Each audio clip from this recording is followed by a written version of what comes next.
The vision of a climate-friendly hydrogen economy is everywhere. But how do we actually get from ambitious strategies to a tangible reality? Now, this requires more than just technology. It demands a solid business case, massive investments, and of course, a reliable infrastructure. What are the real-world barriers to these projects? And what is the key to finally kickstart the market? Of course, I'm an optimist, but I still wonder if we can solve these complex problems fast enough.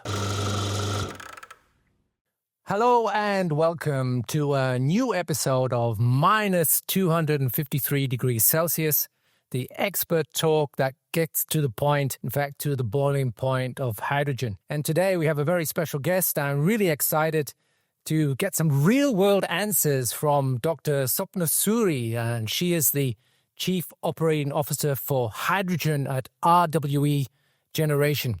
And she is at the absolute forefront of this transformation. Welcome to you, Dr. Sury. Thank you so much, Keith. Great to be here. Pleasure to have you. In the summer of 2024, RWE commissioned a 14-megawatt electrolysis plant at your site in Lingen. That's in Lower Saxony in Germany. Could you tell us a little bit more about the purpose of this project, its status, and maybe some of the things that you've already learned from this project? Of course. The pilot project was for us really the litmus test because we very strongly felt we want to deliver, first of all, small scale before we then actually start delivering the large scale project, which is GET H2 Nukleus. So really starting from 14 megawatt to transitioning to 300. And the status of the project is it's operating, it's running. We've been now really doing a lot of, let me call it, different operating learning profiles because as you can imagine, with the volatility of green electricity, really wanting to test what can technology really deliver? How does it really react? How can you have different profiles in order to really optimize the plant's production in the future? And I think the great thing about it, Keith, is we've been trialing with this pilot plant 2 different technologies, PEM and alkaline. So this also gives us further insights because also in the large scale 300 megawatt, which is just an implementation right now, we have those 2 technologies. So I would say it's been really a great learning experience and I'm super proud of Team RWE that we started the endeavor. What do you actually need now to go from the 14 to the 300 megawatt?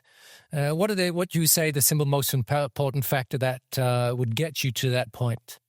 I mean, as a matter of fact, we are already in construction. So it's really that we are in action. We've been really starting to deliver quite early on because we didn't really want to wait too long until all the regulatory frameworks and conditions would fall into play. If you're asking what does the market need, generally speaking, other actors to really move from pilot to the industrial scale, I would say there are a couple of factors, but to start with infrastructure. Because it's really about the understanding and I would say also confidence you need to have to know that you can really evacuate a green molecule all the way to the industrial off-taker. So you need to have planning certainty about the pipeline in between. And that's what the German core grid is all about. So that's one necessary ingredient. The second one is definitely to have much more simplified and more pragmatic regulation. At the moment, as it stands, unfortunately, quite some industrial players, with the exception of refineries, are struggling. And why is it? Because the cost difference between, I would say, natural gas and grey hydrogen and green hydrogen is still fairly large. But it's only large because Brussels and Berlin have put up quite some complicated rules and regulations. And this is an opportunity, if those went away or were simplified, to invite more market actors to really change and turn towards industrial scale. And I guess the third element that I really see is that we need to have demand being incentivized, because here also we as a developer and producer, and I mean Bosch being one of the suppliers in the market for the technical part, we are all looking to industrial off-takers. And they need to have some visibility how they can bridge also in the short term the gap. So if you have infrastructure, pragmatic regulation and demand incentives coming together, I would say we'll see many more projects like the one of ours, like RWE's, to really turn into reality. So the infrastructure is a critical element. This is the first point that you mentioned. How critical is this fast and reliable implementation of the hydrogen core network for your decisions? It is super critical, Keith. The one thing is that with our large 200 megawatt projects, we've been one of the forerunners, I would say, in the entire of the European continent. So we've been one of the first to really start delivering. And we are also one of the very few who managed to close a long-term 15-year offtake contract, about 30,000 tons per year, to deliver from Lingen at the one end of Germany all the way to the other end of Germany in Leuna, where the Total Energies refinery is. So it is super critical to make sure that the pipeline connection in between is being delivered in time as we all expect it to be. And this is just one example, because infrastructure is the foundation for any demand and supply to coming together. And any market actor will look towards those pipelines throughout Germany to then really being delivered in time. Now, you also mentioned in your list of the customers, the taking of the product. What do you think is holding customers back? Is it the bureaucracy you mentioned? Is it the failure, the missing infrastructure? What are the factors that's holding the customers back from taking this product from you? It's a little bit of all of the above. If you're a customer, you will have certain assumptions and expectations how cheap the green molecule might become in a few years' time. So the appetite of actually logging themselves in today into a long-term contract, if they believe that maybe 5 or 10 years down the road they could contract the molecule much cheaper from the market, is rather limited. So it needs for those few years a little bit of an incentive so those people are not being penalized. I think the second topic is also about not only longevity of the contract, but also about what is the immediate cost. And we all know it. At the moment, German and European industry is very much pressured. It's all about international competitiveness. And subject to the product an industry is actually producing and manufacturing, it really depends whether you can socialize and actually downstream really push on the costs that you might have in addition to really otherwise using natural gas and grey hydrogen. So I would say those two elements are a point. And the third one is accessibility.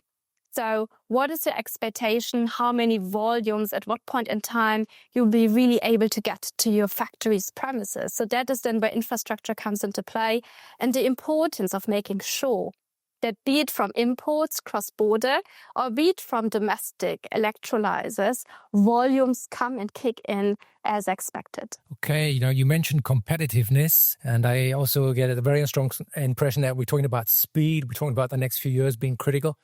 And of course, bureaucracy is a big killer of all of those. But what's the status with the rules and regulations? Are they helping you? Are they hindering you? Are they deterring the customers too? European regulation is not helping at all. It's been putting up very complicated rules of the game. So basically, any electrolyzer, any developer and producer is so much constrained because you only have very, I would say, limited leeway to optimize. It's being defined what type of windmills can be used. Like there are good ones and bad ones. Good ones are the ones which are newly built, and bad ones, which the European Commission does not really support, are the ones who have been in place for quite some time. This is the topic around incentivizing new build, which is maybe a good intention, but given the European trading system, the certificate scheme, it does not make any sense because you are not really saving any kind of additional CO2 molecule that would be otherwise emitted. Second, it's also the question, when can you use an electron in timely correlation to when the molecule is being produced?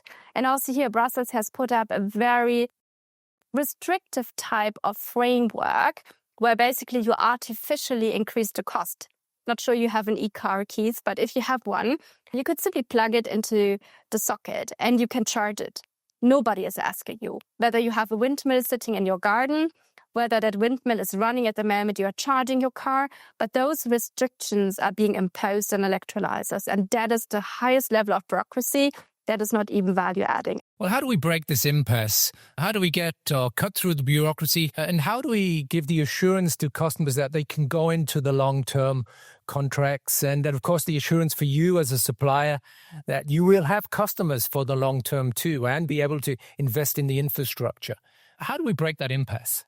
The good news is the Commission itself has put a review on the table because I think they've been also realizing, listening to market voices and also looking at the reality of concrete financial investment decisions maybe not been taken as fast as everyone has hoped. And also imports not coming in as quickly as expected. And this review of this legislation, of the so-called Delegated Act, I put a lot of hope into that one. I think, however, what needs to happen is that it happens quickly. So not only in 2 years' time, but this is then rather being tackled next year, ideally. Or that at least we find, if we can't abolish it, something like a transitory solution for extending, I would say, more relaxed rules. So the point is, it is on the table. It's more about all the market actors. I think also giving the Commission a little bit of confidence how important that is so they can act accordingly. And if it comes to customers, the question about expectations, I think the best we can do is to keep on delivering. So be it the transmission system operators who are now really in charge of delivering pipelines, be it new build or even conversion, be it in the Netherlands, for instance, be it in Germany, be it in Denmark, because then the customer understands how and when, at what point in time, they would really be able to access volumes. That will positively influence also the expectations in terms of not only volumes, but also cost. That will definitely come down big times because that is possible. We just have to be more pragmatic. I get this very strong impression that you're really very much focused on what happens in the next year or 2 years, 3 years. They seem to be the most critical.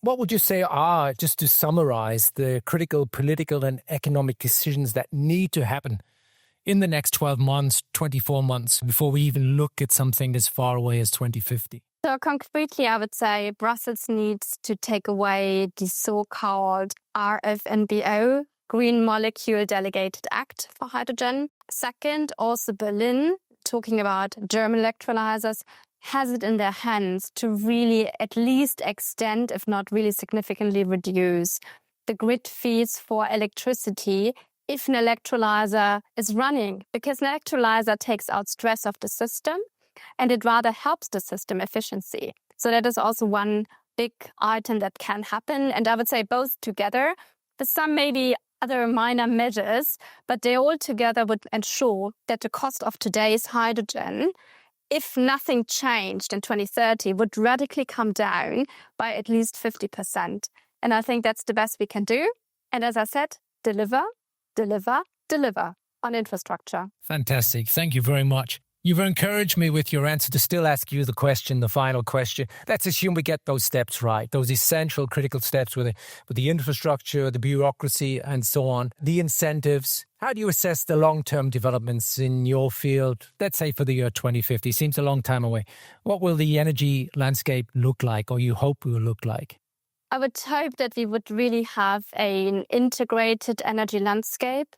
So we are coming off from a history of rather silos. So thinking generation of electricity separately from even maybe the heat market, but also treating electrons differently from molecules. And if I say integrated and systemic, it means that we need to have an integrated view of how molecules and the electrons together can deliver on the energy system. This also means that we have to use every kind of flexibility. Flexibility in terms of the more renewables like windmills and solar PV is being actually built out, the more batteries we build out for, I would say, a couple of hours of storage, and the more electrolyzers or imports we have for also long seasonal storage, because that's the bridge. And here in the industry, we call it sector coupling. But I think there's a huge opportunity for doing this jointly across silos, also from planning perspective, but also using digitization. So, I mean, artificial intelligence can also help to steer and actually create, I would say, a self-sustaining ecosystem that I would call should make Europe not only decarbonized, but also resilient, because that's what we need. It was very inspiring. It was a pleasure to meet you. And thank you for discussing the real world issues. Big thanks for starting that great pilot project in Lingen, and I wish it a great success and further development. And thank you once again for joining us. Thank you so much, Keith, for giving me the opportunity, and all the best for Bosch. We are really looking forward to them being one of the strong suppliers in the hydrogen market. Thank you once again. Thank you. And thanks to you, our viewers, for joining us on the minus 253 degrees Celsius, the expert talk that gets to the point, to the boiling point of hydrogen. So stay curious and we'll see you next time.